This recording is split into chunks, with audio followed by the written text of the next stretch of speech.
할렐루야.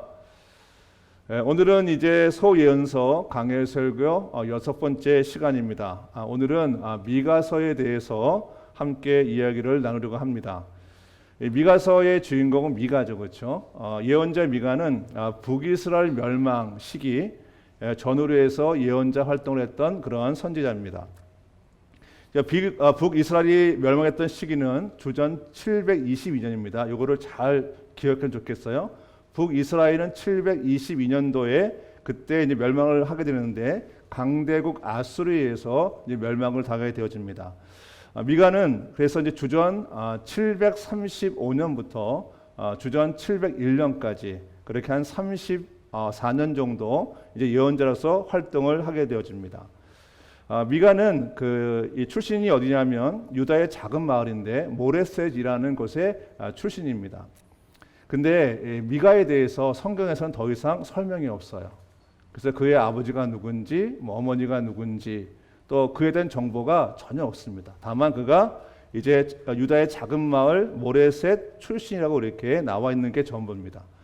그래서 학자들은 추론하기를 어떻게 추론하냐면 미가의 집안은 지방에 이름이 없는 농부였던 것으로 이렇게 보고 있습니다. 그만큼 미가는 아무 배경이 없는, 내세울 것이 없는 그런 이제 가문의 그런 출신이었었죠. 미가 예언자의 메시지는 어떤 것이냐면 이제 북이스라엘의 심판, 앞으로 우리가 심판을 받게 되어지고 멸망을 당하게 될 거라고 얘기를 했고, 또 남유다에 대한 심판도 더불어서 그렇게 예언을 했습니다. 우리 미가서 1장 6절 말씀 우리 함께 같이 한번 읽어보겠습니다. 시작.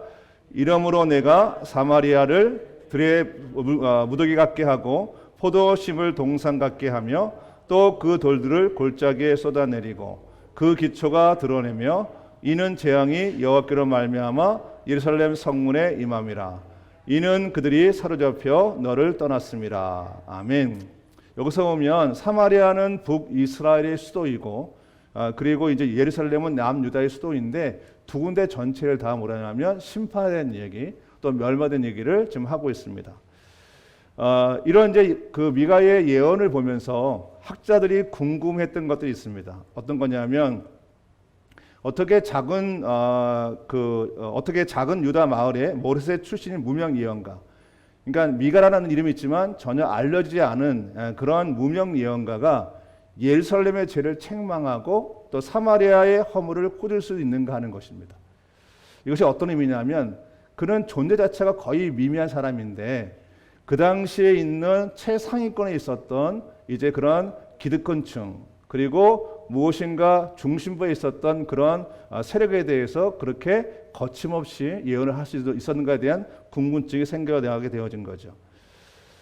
그런 이유들에 대해서 이제 여러 가지를 이제 연구하는 중에 그 미가에 대해서 그 미가가 말하는 그런 용기 있고 권위 있고 그런 어떤 말씀에 대한 그런 그 거침없는 얘기를 어떻게 할 수 있을까를 연구하는 중에 이제 그들이 발견한 구절이 있는데 오늘 본 말씀 3장 8절입니다. 우리 같이 한번 읽어볼까요? 3장 8절 시작.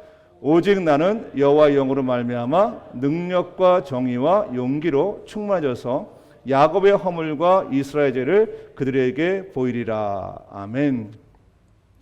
오늘 말씀을 보면 미가는 굉장히 외로운 사람이었을 거예요. 그리고 많은 사람들한테 공격도 많이 당했을 것이고 자기를 보호해주는 아무런 세력도 없었을 거예요.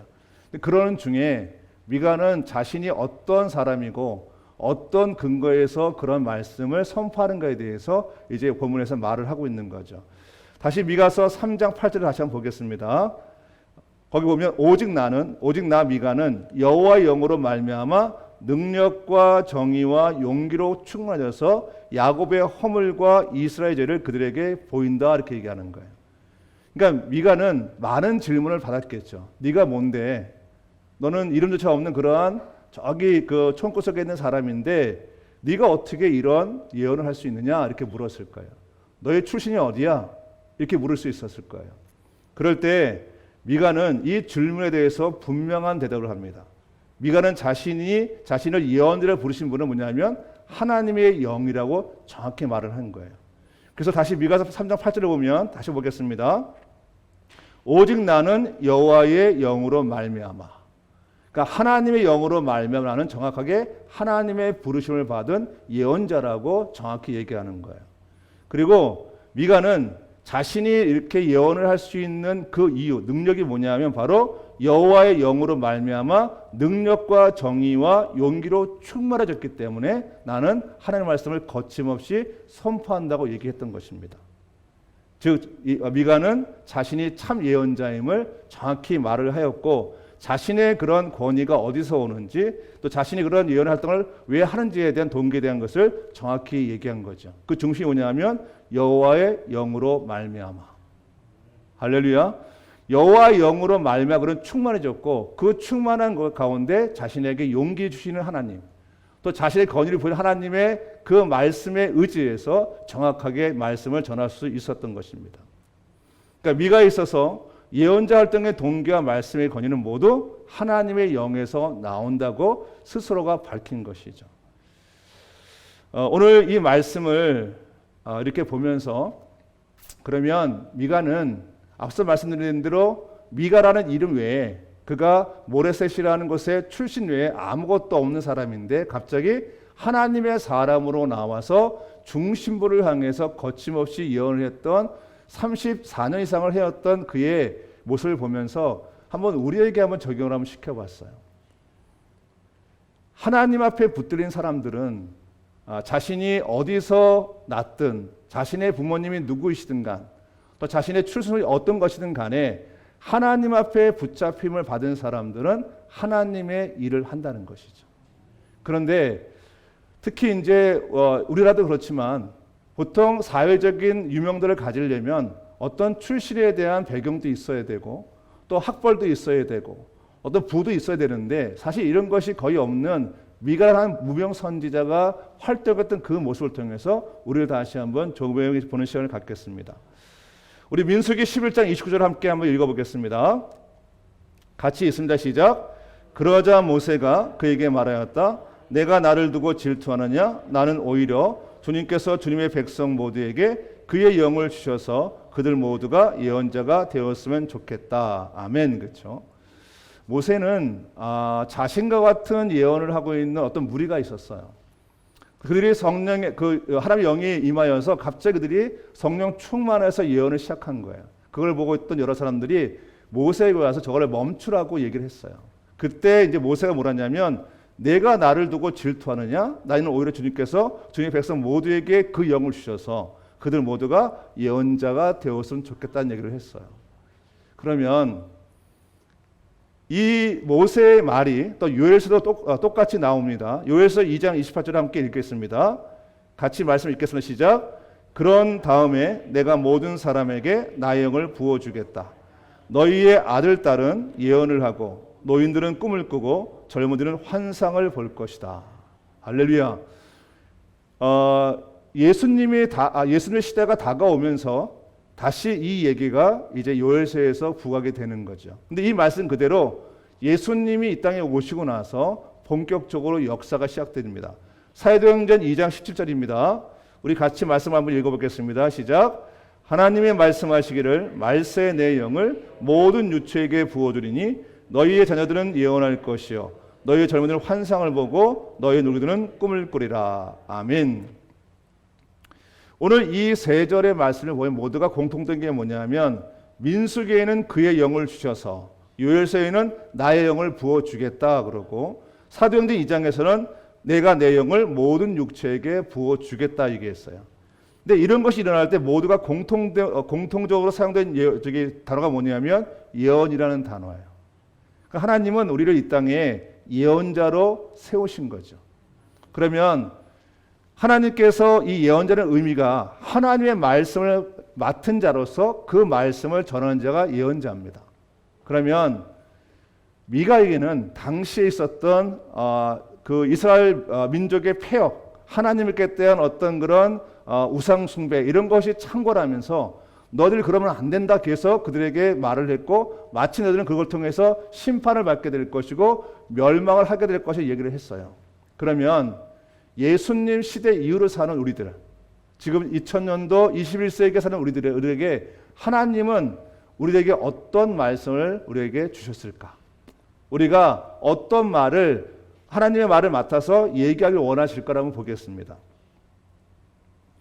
사도행전 5장 42절입니다. 같이 말씀을 읽겠습니다. 시작. 그들이 날마다 성전에 있든지 집에 있든지 예수는 그리스도라 가르치기와 전도하기를 그치지 아니하리라. 아멘. 예수님 이후로 주님이 우리한테 우리 입술에 맡겨둔 우리에게 부탁하신 그 말씀이 뭐냐면 너는 예수님이 그리스도임을 전하라고 하는 거예요.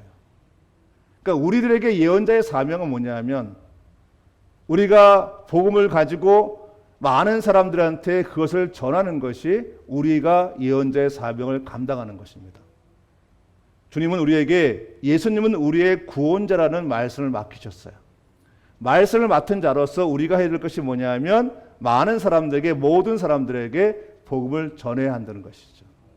그러면 우리가 말씀을 맡았는데 이 말씀을 모든 사람에게 전달하려면 어떻게 해야 하는가 하는 거죠. 성령의 능력을 받는 것입니다.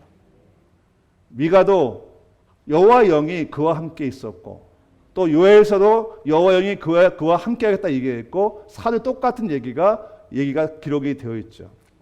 우리가 하나님의 말씀을 맡은 자로서 우리가 예수님이 그리스도라는 이 놀라운 진리를 맡은 자로서 우리가 해야 될 일이 뭐냐 하면 복음 전도자의 사명을 감당하는 것입니다. 21세기의 예언자는 다른 것이 예언자가 아니라 바로 복음 전도자가 바로 예언자인 것이죠.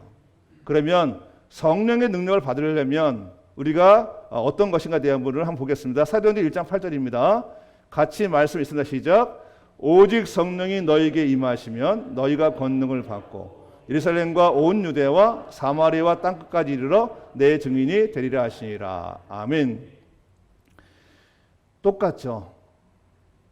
미가도 여호와 영이 충만할 때 자신한테 맡겨진 하나님의 말씀을 능력으로 권위로 그들에게 전했던 것처럼 우리도 복음은 오직 성령이 우리에게 임하실 때 우리가 권능을 받고 우리가 땅끝까지 예수님이 그리스도라는 사실을 전할 수 있는 것입니다. 그래서 초대교회 성도들은 함께 모여서 기도를 하였습니다. 그래서 함께 모여서 성령의 능력을 받는 것에 그 마음을 모았던 거죠. 오늘 예배에 참석한 분들은 이제 많은 이 기도의 제목이 있으실 거예요. 그리고 마음에 소원하는 것도 있을 거예요. 그래서 제가 이 말씀을 준비하면서 하나님이 저한테 주신 말씀을 좀 전하려고 합니다. 미가서의 핵심도 여호와 영이 그에게 충만할 때 자신의 삶을 어떤 귀하게 살 수 있는 것이고 지금 우리도 똑같습니다.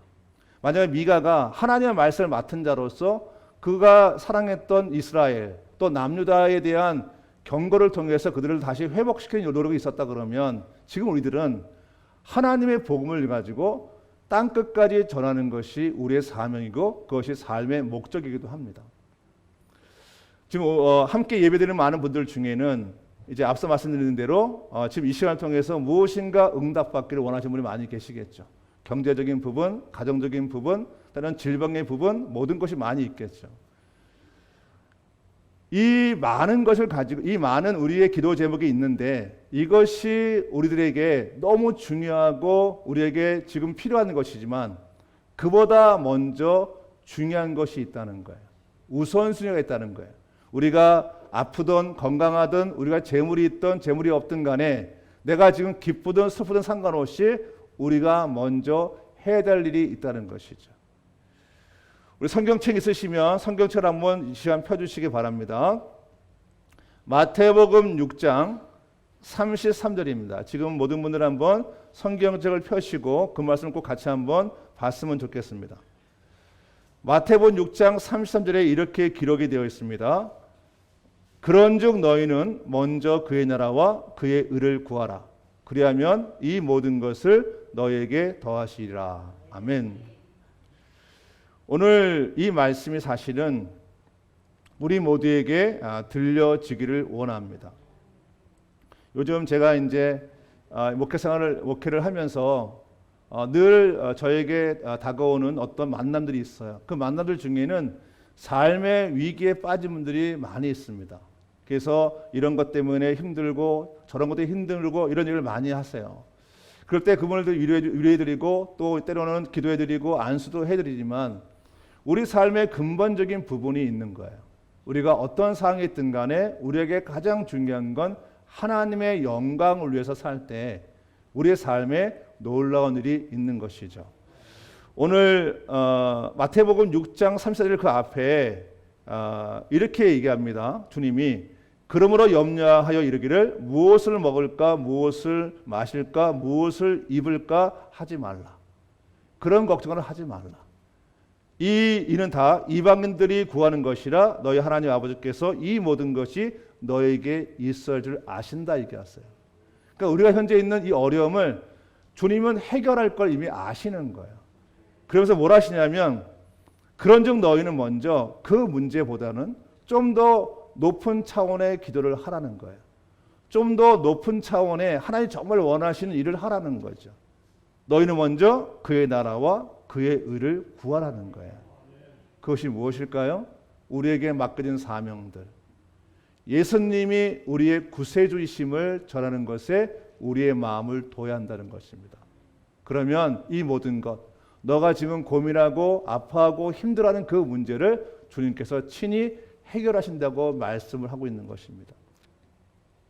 그래서 우리에게 필요한 것은 뭐냐면 먼저 우리가 구할 것은 뭐냐면 우선순위의 기도는 뭐냐면 내가 한 영혼을 위해서 나의 마음을 주님 앞에 드리는 것.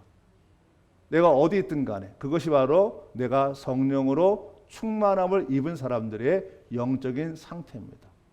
최고의 영성이 뭐냐가 누군가 물은다면 최고의 영성은 다른 것에 있는 것이 아니라 바로 내가 한 영을 위해서 아파하고 그 영혼을 구원하기 위해서 나의 삶을 드리는 그 사람이 바로 최고의 영성가라고 생각이 되어집니다. 우리 그 찬양 중에 나 같은 죄인 살리신이라는 찬양이 있어요. 그것이 이제 어떤 목사님의 지으신 찬양인데 제가 그 찬양에 쓴 얘기를 잠깐 들어보니까 그 찬양을 쓴 분이 이제 예전에 나쁜 짓을 많이 했던 그런 이제 이 뭐라 그러죠? 노예의 선장이었대요. 그러니까 사람들 잡아다 노예를 파는. 그러니까 얼마나 많은 못된 짓을 했을 거예요. 근데 어느 날 이 사람이 하나님을 만나면서 그때 하나님 앞에 드렸던 찬송이 나 같은 죄인 살리신 거예요. 근데 이분이 목사님이 되셨는데 그분이 평생 동안 설교가 뭐냐면 똑같은 설교였어요. 예수 그리스도의 십자가의 보혈, 그리고 주님의 사랑, 그리고 주님의 영원 사랑에 대해서 그 설교를 평생 하셨어요. 어쩌면 우리에게 지금 그것이 필요하지 않나 생각되어집니다. 저도 늘 우리 성도님을 위해서 많이 기도합니다. 그래서 주님이 저를 붙드셔서 지금 어려움을 당하는 분들을 위해서 많이 기도하는데 기도할 때마다 뭔가 마음에 허전함이 갈색 오는 거예요. 과연 진짜 그들을 위한 기도가 무엇일까? 그러다가 오늘 다시 한번 주의 말씀에 귀를 기울이게 되었습니다. 오늘 이 미가서에 나오는 미가는 억울한 일이 되게 많았을 거예요. 정말 태어날 때부터 어떤 그 배경부터 해서 살면서 많은 어려움이 있었을 거예요. 없는 것 때문에 또 배우지 못한 것 때문에 또 자신들의 가문이 없었던 것 때문에 그 당시에 기득권 세력과 부딪혔을 때 많은 어려움과 힘듦이 있었을 거예요. 근데 하나님이 그를 붙잡으셔서 그를 예언들을 세웠고 예언들을 그가 썼지만 또한 많은 그 사람들의 공격을 받았을 거예요. 그때 자신의 정체성을 분명히 드러냅니다. 자신이 예언자로 세워진 건 뭐냐면 여호와 영으로 말미암아 자신이 예언자가 됐음을 정확히 얘기했고 자신이 하는 사역은 바로 자신의 주어진 여호와의 영으로 말미암아 그를 통해서 영적인 충만 그리고 용기를 통해서 말을 전한다고 얘기했습니다. 사랑하는 성도 여러분, 여러분은 복음을 전하고 계십니까? 사람들에게 내가 만난 예수님을 지금 전하고 계십니까? 만약 그렇지 않다면 우리는 다시 기도해야 됩니다. 내가 시간이 없다는 이유로 때로는 내가 삶이 좀 어렵다는 이유로 내가 남들한테 보여줄 게 없다는 이유로 만약에 예수님을 그리스도로 전하지 않고 있다면 그게 죄입니다. 우리는 이 죄를 회개해야 됩니다. 복음을 전하지 않는 죄, 그리고 복음을 우리가 무시하는 그 죄를 우리가 회개해야 됩니다. 그래서 사도 바울은 그런 얘기하죠. 내가 복음을 부끄럽게 여기지 아니한다. 자신이 어떤 위치에 있든 간에 그의 삶 전체가 복음을 전하는 것이기 때문에 복음을 부끄러워하지 않는다고 얘기합니다. 미가 또한 그랬습니다. 자신한테 맡겨진 사명, 그리고 자신은 가진 것도 없고 인지도도 없고 아무것도 없었지만 자신이 하나님의 사람임을 분명히 알고 그 모든 능력들은 권위는 여호와께 영으로 온다고 그는 정확히 얘기했습니다. 우리 또한 그래야 되지 않을까요? 우리가 먼저 기도할 때 내 개인적인 기도가 먼저 우선시되지만 먼저 주의 나라와 주를 위해서 구하는 것이 맞지 않을까. 그리고 우리의 이제 21세기의 이 어려운 시대 속에서 정말 사람들에게 참된 행복과 참된 기쁨을 주는 것이 무엇일까? 그것은 예수님을 그들에게 소개하는 것이고, 그리고 예수님이 그들에게 구원자 되시고 그들에게 삶의 분명한 목적이 되심을 그들에게 알려주는 것이 우리의 목이 아닐까 생각되어집니다. 때로 우리가 핑계를 댈 때가 되게 많습니다. 부끄럽다는 이유로, 또 내가 돈이 없다는 이유로, 또 내가 바쁘다는 이유로 만약 복음을 전하는 것에 우리가 소홀히 한다면 그것만큼 큰 죄악은 없을 것입니다. 저는 3000년 전, 2700년 전에 이스라엘의 북이스라엘 상태나 남유다 상태나 지금 상태가 다르지 않다고 생각합니다. 미가가 활동했던 그 시대도 하나님의 영광을 드러내지 아니하고 자기의 삶에 묶여서 자기 영광을 취했던 것이나, 즉 우리들에게 있는 이 시간을 하나님 영광을 위해서 주의 복음을 전하는 것에 우리가 게으르한다 그러면 그들과 우리는 똑같을 것입니다. 다시 한번 우리가 미가서에 나오는 예언의 말씀을 우리가 읽는 것처럼 지금 이 순간 하나님 주시는 음성에 우리가 귀를 기울였으면 좋겠습니다. 주님이 이렇게 얘기하십니다. 마태복음 18장 19절에서 이렇게 말씀하십니다. 진실로 다시 너에게 이르노니 너희 중에 두 사람이 땅에서 합심하여 무엇이 구하면 하늘에 계신 내 아버지께서 그들을 위해서 이루게 하시라 말씀하십니다. 우리가 함께 있는 이 순간 함께 기도하기 원하는 것은 뭐냐면 성령 충만의 역사가 우리한테 임하여서 우리가 하나님의 말씀을 담대히 전할 수 있는 삶의 놀라운 변화가 일어나길 원합니다. 분명히 말씀드립니다. 우리가 주의 나라를 위해서, 주의 의를 위해서 우리가 기도하고 그렇게 살면 내 인생의 문제는 하나님이 직접 해결하십니다. 경제적으로 어려운 분이 계십니까? 복음을 전하는 것에 여러분의 마음을 쏟으십시오. 가정에 어려운 분이 계십니까? 복음을 전하는 것에 여러분의 마음을 쓰십시오. 병든 자가 있습니까? 복음을 전하는 것에 그 마음을 쓰시기 바랍니다. 내가 움직일 수 없다면 내가 그 자리에서 영혼을 위해서 기도하고 나아가길 원합니다. 우리 이 시간 다시 한번 마태복음 18장 19절 말씀 함께 읽겠습니다. 시작.